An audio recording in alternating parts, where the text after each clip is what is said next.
If you asked to define love, most of you will happily explain that love is a feeling. And so we have a built-in belief. Love is a feeling and I am commanded to love God. So if I have no feelings, then I don't love God. So deep in the heart of those who are struggling with truly loving God is this question: how can I love God when I feel nothing? Welcome to episode 3 of Advice from Living podcast. I am O.O. Living, and this podcast is proudly brought to you by God-Centered Christianity. One of the most important Christian in history defined love as doing something for the lasting good of another. And another Christian expanded this idea and said that we might think of love as the deliberate stretching of ourselves for the growth of another human being, be it spiritual, emotional, physical, and intellectual. The way I see this definition of love, it helps me with truly loving people. It does not speak of the emotions, but it certainly involves it. One cannot do something for the lasting good of another without any form of the affections. But when it comes to loving God, things get complicated, at least for people struggling to truly love God as commanded in the Bible.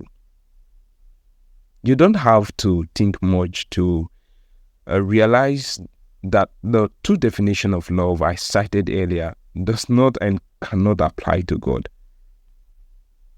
One of the most important Christians in history I cited earlier is C.S. Lewis.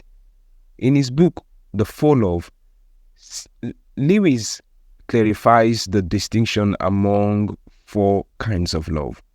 2 of them that concerns our discussion now is Eros and Agape. I know you're familiar with these 2 words. For many of you, you may have been taught that Eros refers to erotic or sexual love.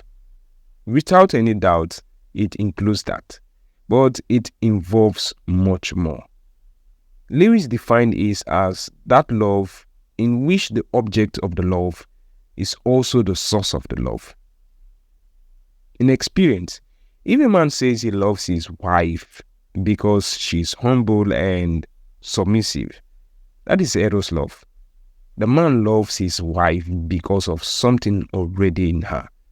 So the wife that is the object of his love, that is the husband's love, is also the source of his love.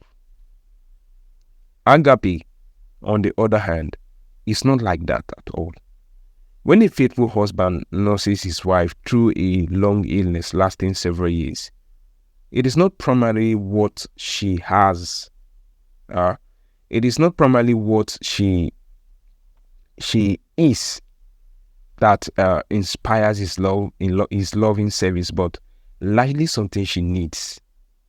His love is a completing love, giving her what she does not have.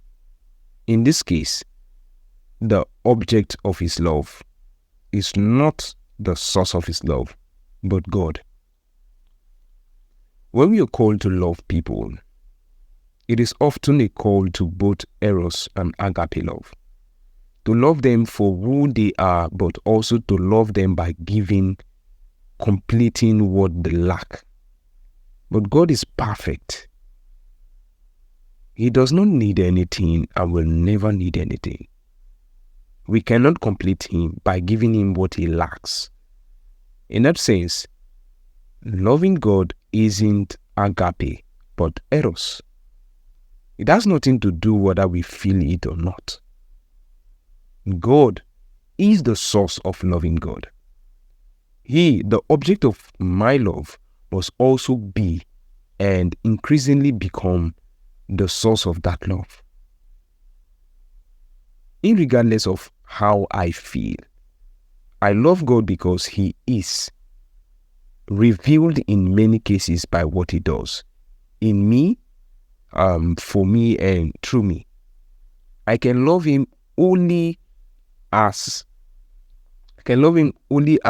he keeps revealing his loveliness to me.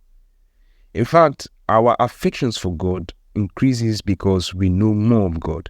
In other words, if you say you feel nothing for God, it only reveals that you know nothing of God.